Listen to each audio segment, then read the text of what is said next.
Dear Xavier, Adam and Eve, blaming is shaming. Love, Philippa. Billions of years ago, before there were people, animals, plants, cell phones or computers, there was a thunderous Big Bang. The bang arrived with a ferocious heat that made a barbecue on 4th of July seem cold. Everything was in darkness because light was unable to shine through the blazing heat. It would take 400 million years before it cooled down.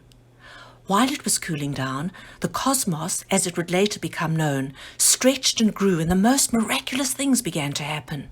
Stars, planets, and galaxies were created, and after 9 billion years our solar system was born. When you look up at the stars at night, imagine a time when it all began from a single point in the universe. As humongous as it is now, it could still be growing more. 800 million years later, animals appeared. 470 million years ago, trees, flowers, and forests grew. And 300,000 years ago, man was born. The name of the first man was Adam. He lived in the most beautiful garden, surrounded by masses of magnificent flowers, and the air was scented with exquisite perfume. There were fields of orchards bearing delicious fruit. Birds and butterflies danced from flower to flower, and bees buzzed around making pots of honey. Life was heaven. As perfect as the garden was, Adam was lonely. He missed the one thing that would complete his happiness. He wanted a girlfriend like his cousin Charlie the chimpanzee, who lived with Gisela the gorilla. Even Chiquita the chicken had Robbie the rooster. Cora the cow had Bobby the bull, and Lenny the lion had Laura the lioness. He longed to have someone to love like they had. He looked at them with envy as they snuggled together in the garden while they watched their children play. He sat under his favorite apple tree and asked the universe if it would grant him his wish. A few days later, as he was helping his cousin Charlie pick bananas, he saw the most beautiful woman standing under the apple tree. He couldn't take his eyes off her. She had long black silky hair to her waist, and her skin looked as if it had been kissed by warm chocolate. Her big blue eyes were shaded by long dark lashes, and her face was lit up by the sweetest smile. A warmth covered his heart, and he knew instantly this was the feeling he had yearned for: love. He walked over to her and reached for her hand. "I'm Adam," he said. "I'm Eve." He forgot all about helping his cousin and began to show Eve around their magical garden. "It's called the Garden of Eden," he explained as they walked down colourful pathways filled with begonias, daylilies, and impatiens. He pointed out different shrubs, a waterfall in the distance, and where some of the animals lived. Eve asked who had shown him around when he first arrived. He was a little embarrassed and looked away. Eve asked what was wrong. "Eve, to be honest, I'm not really sure what happened. I think I know, but not for certain." "What do you mean?" Eve asked, confused. "You promise you won't laugh at me if I tell you?" "Of course not. You can tell me anything," Eve assured him. "I won't tell a soul." My first night in the garden, I wandered around until I found a soft, spongy layer of moss to lie down on. It was a full moon and I could see quite clearly. I lay on my back and looked up at the sky scattered with millions of stars. I was blown away by how many there were. The best part was watching shooting stars. Do you know what a shooting star is, Eve? No, what is it? They are awesome. I'll show you them tonight. Shooting stars look like bright streaks of light that zoom across the sky. They are comets that leave trails of gas and dust behind them. The trailing dust becomes meteors, and as they crash into the Earth's atmosphere, the dust burns up. How cool is that? Adam asked, feeling proud to teach Eve something new. So cool, Eve replied and squeezed his hand. Now get back to your story. Okay, this is the part that I'm not sure about. I fell asleep, and when I woke up the next morning, I was convinced that God came to me in the night. It felt so real. God came to you? Eve asked, astonished. Yes, he told me to follow him. I got up and we walked to the middle of the garden until we came to 2 ginormous trees. He said the one on the right was the tree of life, and the one on the left was the tree of knowledge. And what was so special about these trees? Eve asked. He said I could eat from any tree in the garden except from the tree of knowledge. Wow, Eve exclaimed. Eve, I have never eaten from that tree, Adam told her with pride. Eve asked to see it. She jumped up, grabbed Adam's hand, and asked him to lead the way. They walked at a brisk pace over lush fields and soft grass, careful not to step on any new seedlings. They also didn't want to step on any caterpillar or grasshoppers by accident. Adam stopped in the middle of the garden and pointed to the two trees growing side by side. That's the tree of life, he said, pointing to the tree on the right, and that's the tree of knowledge on the left. The tree of knowledge was covered with bright red apples that Eve thought looked delicious. Why do you think we are not allowed to eat from it? She asked. Adam told her he didn't know. Eve didn't understand why he never found out the reason. I would have asked, Eve said, a little irritated that Adam accepted an instruction without questioning it. It makes no sense to listen to a rule without an explanation. Adam felt a little silly because Eve was right. He should have asked. He wanted to change the subject and make Eve laugh and suggested they go and play down at the river. He knew Eve would love to splash in the water and giggle with joy as she jumped over the streams. He also knew how much fun she would have collecting nuts and berries and watching the birds make their nests. They held hands and skipped all the way down to the bottom of the garden. On the way, Adam introduced her to his cousins. There were so many, Eve knew she would never remember all their names. The only ones she did remember were Charlie the chimpanzee, Manny the monkey, and Gisela the gorilla. She adored them. They were such fun to be around, even though Manny was very naughty. His favourite game was to peel bananas and throw the peels at his brothers and sisters. Once he didn't throw it far enough and it landed right in front of Lenny the lion. Manny held his breath as he watched Lenny's big front paw land right on top of the banana peel. Lenny let out a deafening roar as he skidded and flipped into the air. He looked up and saw Manny squealing with delight as he jumped higher and higher, swinging from tree to tree. That made Lenny angrier because he couldn't climb that high. But then he caught himself and smiled. He didn't need to be angry with Manny. He knew Manny didn't mean to trip him. It was a mistake. He also didn't need to disturb his peaceful day with feelings of anger. That was just stupid, and off he sauntered to join Laura and his cubs.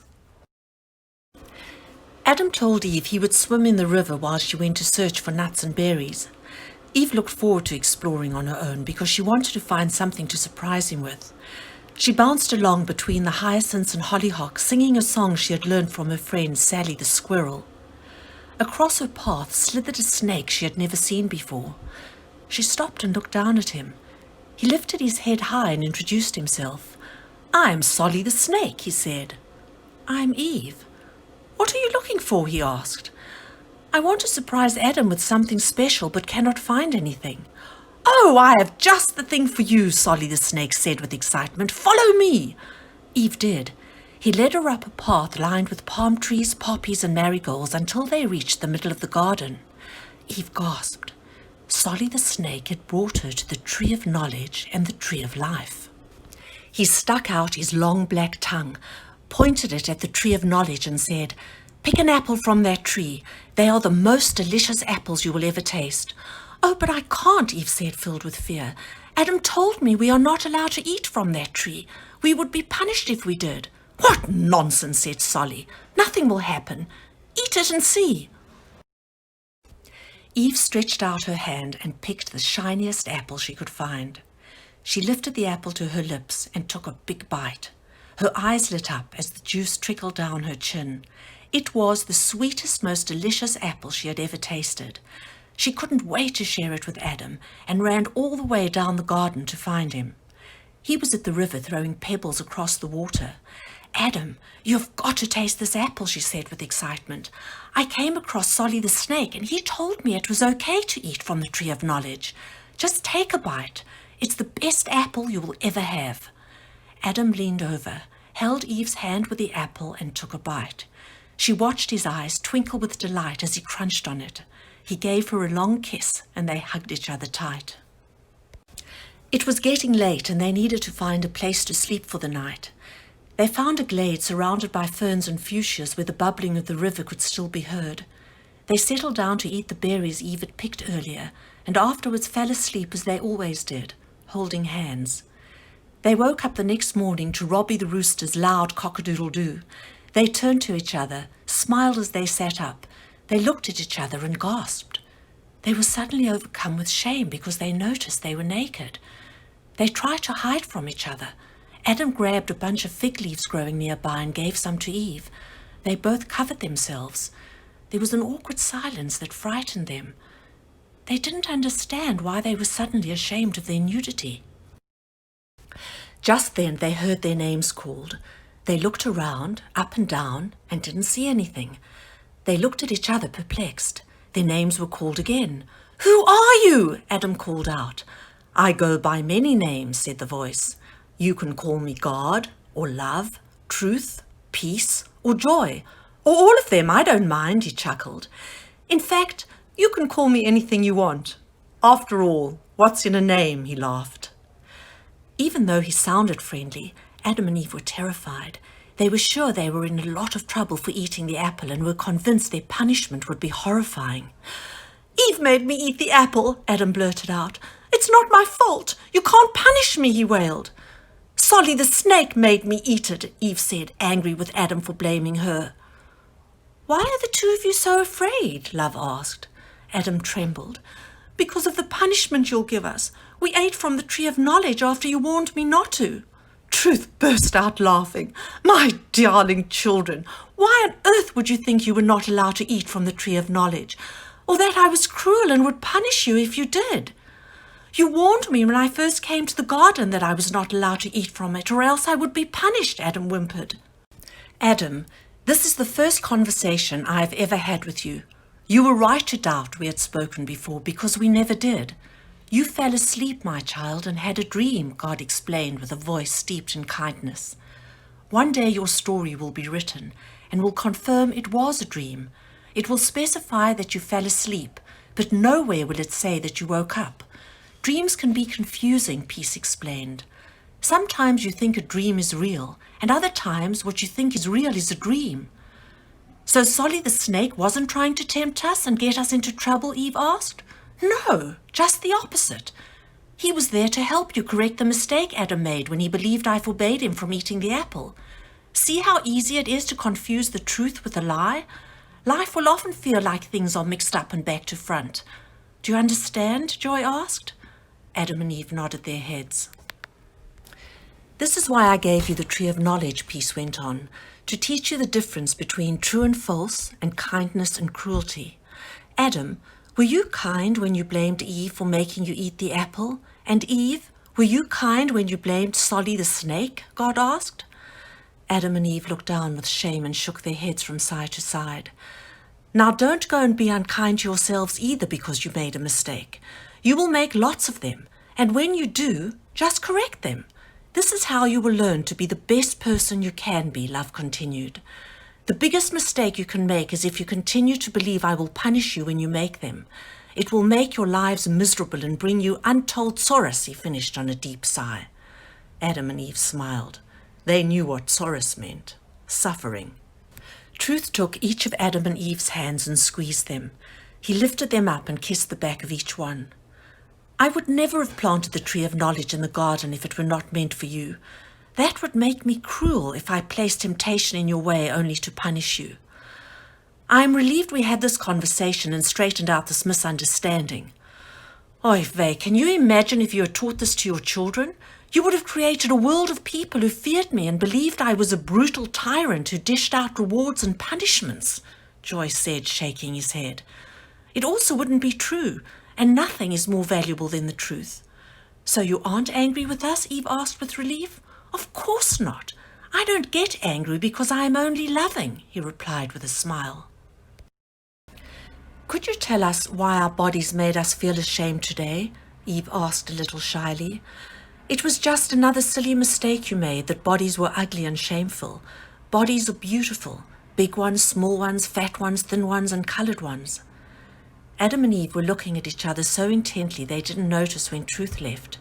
They fell into each other's arms, threw away their fig leaves, and 9 months later they welcomed a beautiful baby boy.